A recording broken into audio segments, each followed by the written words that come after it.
everybody. Sorry it's been so long since I last saw you. I was really fortunate to get myself a new job. So I spent the last couple of weeks just getting settled in and getting used to this online learning.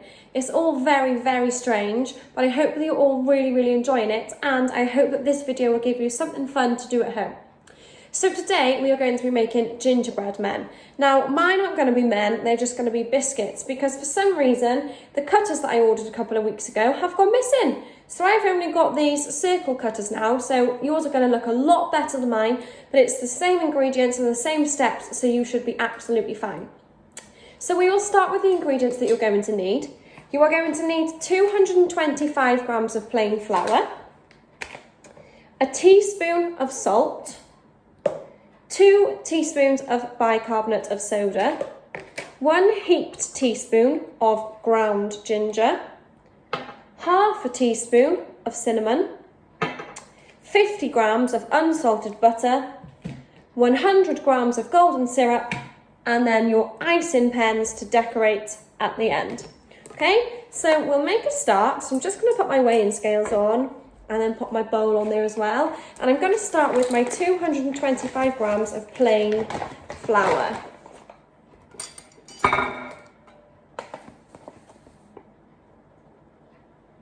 Okay, so I've got 85 so far, so I've got quite a lot to go yet.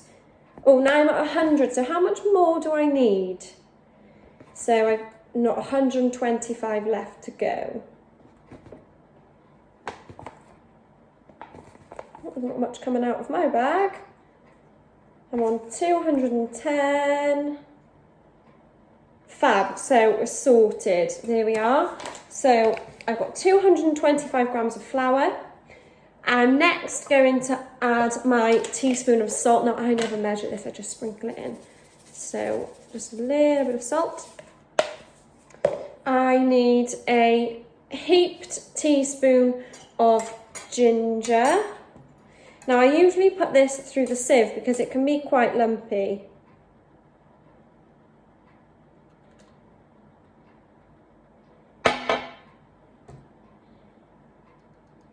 So I'm just going to put that through there. I need half a teaspoon of cinnamon. Sorted. And then I also need 2 teaspoons, I think it was 2, yeah. 2 teaspoons of bicarbonate of soda. 1, 2. Fab. And I'm just going to get a spoon and I'm going to mix that all in together. And that will be ready for us to add to a little bit later on. Okay? So next then, we're going to need another bowl. Preferably a glass bowl because you're going to be using it to melt some things. So I'm going to set that back to 0 and I'm first going to get my butter. So I need 50 grams of unsalted butter. Now the smaller that you cut this, the easier it will melt over the stove. So I'm just cutting mine either thin or into little chunks. I've only got 12 so far. Let's do a little bit more. Need to get to 50, 39, 43, so just need to add a little bit more. Amazing, bang on 50 as well. Great, now I need to add my golden syrup and my sugar. So I'm going to start with the sugar. I need 100 grams of sugar, so I'm going to set that back to 0 and add 100 grams of soft brown sugar.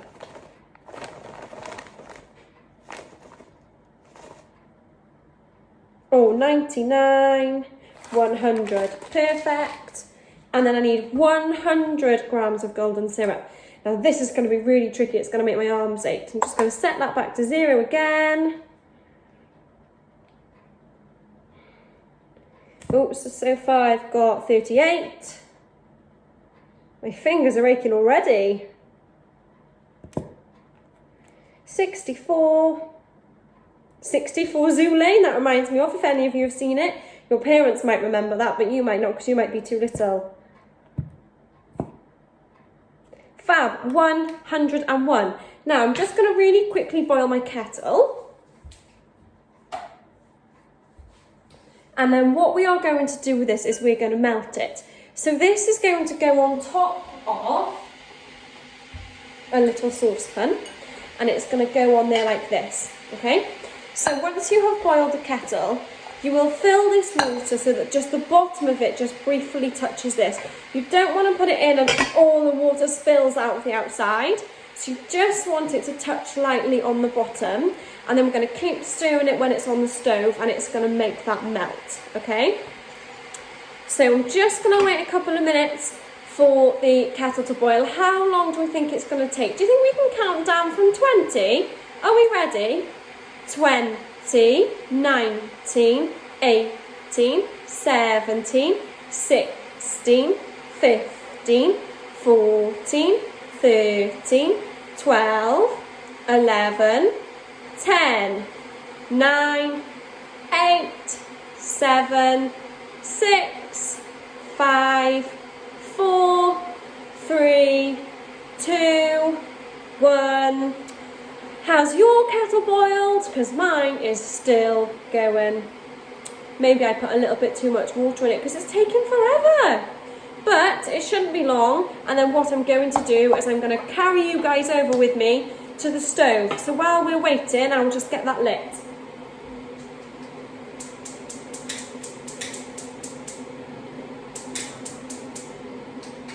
Okay, and I think now that my kettle is going to boil in 5, 4, 3, 2, 1. Can you hear a ding? I'm going to make my way over, and hopefully by the time I get there it will ping.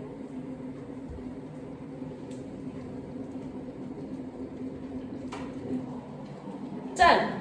So I'm just going to fill this to about halfway.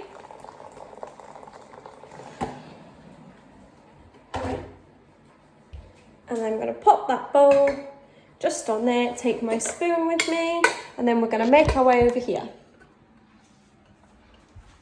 Now, please make sure you have a parent or an adult to help you to light the stove, because obviously it's hot, and this part of the recipe is quite hot too, so you just need to be really careful. So you're going to use a spoon, don't know what a spoon is.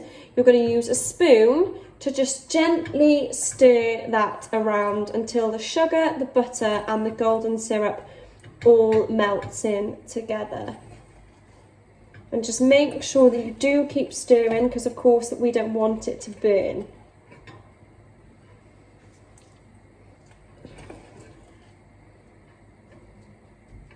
So I'm just going to let mine go down for 1 minute. And while you do that, boys and girls, get yourselves a baking tray and some baking paper, which I should have in the drawer. It just looks just like this. And then cover your baking tray with the paper, ready to put your ginger biscuits into the oven.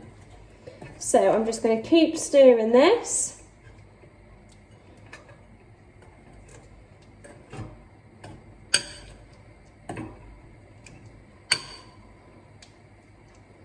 It feels a little bit stiff at the moment, but once the golden syrup and the sugar starts to combine and melt together, it will start to go a lot softer.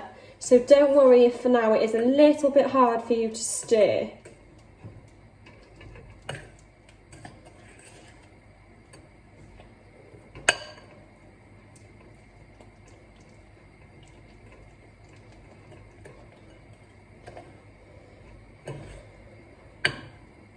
Okay, so making sure you're stirring now until the butter is melting. So for me, the golden syrup and the sugar is all melted in together. I've just got a couple of lumps of butter that I'm waiting for. Just be careful that when you're holding on, that you're not burning your hands, because obviously the bowl is going to get hot.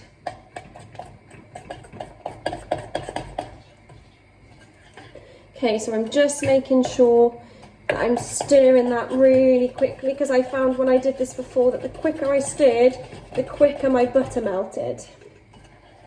And it's definitely doing the trick. I've got a lot smaller lumps this time than I did this time last time.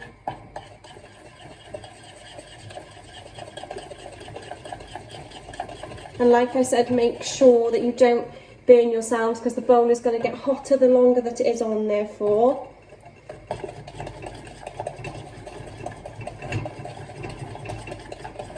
So stir in that now until all of the butter is melted in. I've just got about 1 lump of butter left. This one little lump of butter does not want to dissolve for me today.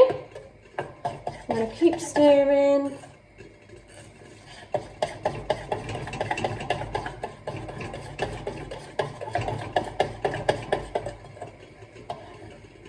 And it should be a lot runnier this time now. It should have melted down a lot. Okay, fantastic. So mine is melted, so I'm just going to turn the stove off. You might want to ask a parent to help you with that. And I'm going to use a kitchen cloth just to carry this across, because it might be quite hot. And I'm just going to take you guys with me as well. Pop you guys on there. Fantastic. And then we've got our hot ingredients by here. Now we're going to leave that to cool down for a couple of minutes, and then you're going to pour it into the flour mixture. Now, I have something to tell you. I did this video for you earlier and I made my ginger biscuits and they all looked amazing, and then my phone deleted all of the videos. It said there wasn't enough storage and everything deleted, so I've had to start again. And I've got some marking to do, so I'm going to pour mine straight in. I'm not going to leave it to cool down, but boys and girls, make sure you do, because it will be a lot easier for you if you have. Just going to pour that into my flour mixture.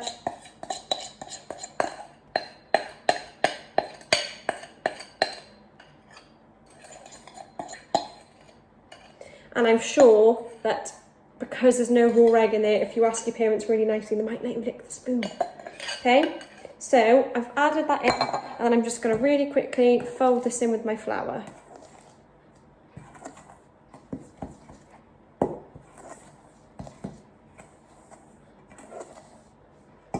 So mixing that in until it makes a dough.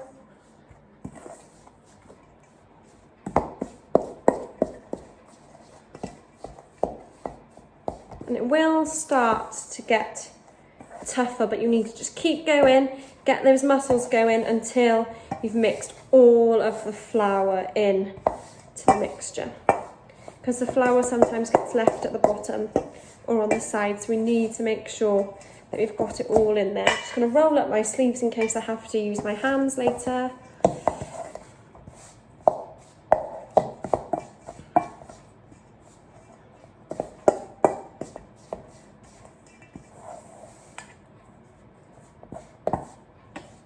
Okay, and then we're just going to roll that then into a ball. Now yours should look more like a ball than mine because you waited for your ingredients to cool down, but I didn't have time to do that, so I'm going to have a bit of a challenge to try and stick all of mine together, because obviously it's a little bit crumbly, but we'll see how it goes.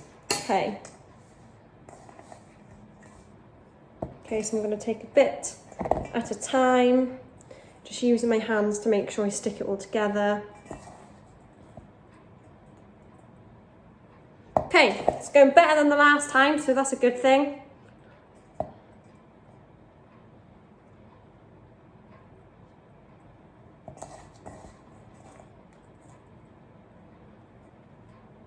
Okay, getting there now. I've used nearly all of my dough mixture. You can see my bits crumbling, can't you? I've just dropped some over the edges.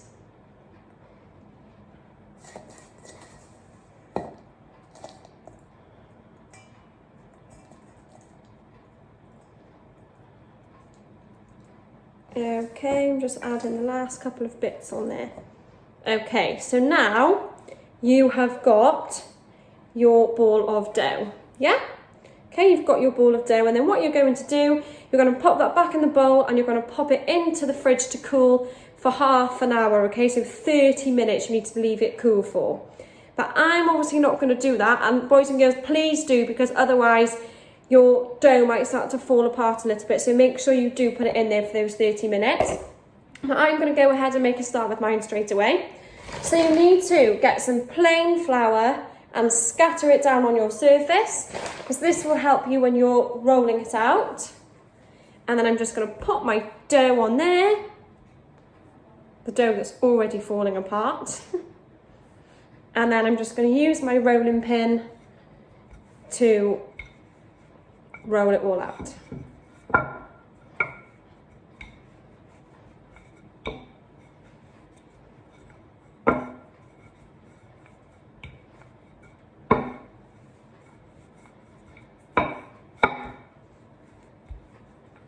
Okay, so I'm just rolling, make sure that it's all stuck together, it's not going to break.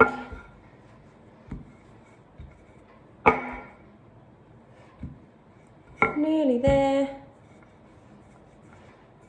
And you want it to be about this thick, okay? So you don't want it to be too thin, you don't want it to be too thick either. So I'm just rolling those on. And then what you're going to do is you are going to get your cutter and your baking tray. Okay, yours is going to have baking paper on it. And then we're going to just cut out our gingerbread. Okay, just cutting out the gingerbread as we go along. So I've got 1,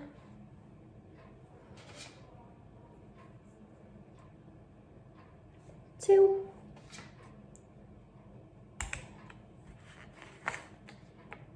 okay, fantastic.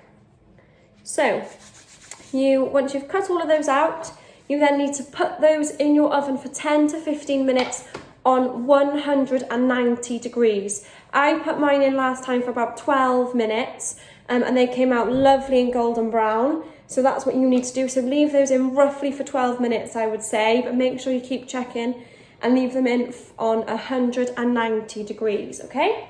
So that's those done. So because I made them earlier and the video deleted, I can fast track to mine already being cooked so that I can show you. So once you take them out of the oven, you can just put them on a rack so that they cool down. And then once they're cool, then you can decorate them. Now, obviously yours are going to be gingerbread men. So you're going to be decorating yours with some eyes and a mouth and a really nice outfit to wear. But I can't do that because I didn't have a gingerbread cutter. So I have decorated mine. I've got a flower and I've got a rainbow so far. And then I was thinking, what shall I do next? I got a little bit stuck. What shall I do next? Shall I maybe use my red to make a love heart and see how that comes out? So I'm just going to test it first to make sure that the runniness at the beginning is gone. And then I'm just going to hold it down and make my love heart shape. Now you might need to use 2 hands to do this because it can be quite tricky. Okay, nearly there. Got my love heart. I might colour it in a little bit as well,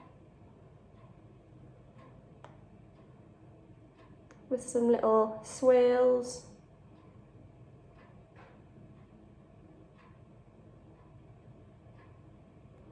Okay, and there is my love heart. Fantastic. So boys and girls, I hope you enjoyed. Please send me any pictures so that I can see them because I'd love to see them. And I hope you enjoy. I will see you in the next video. Bye.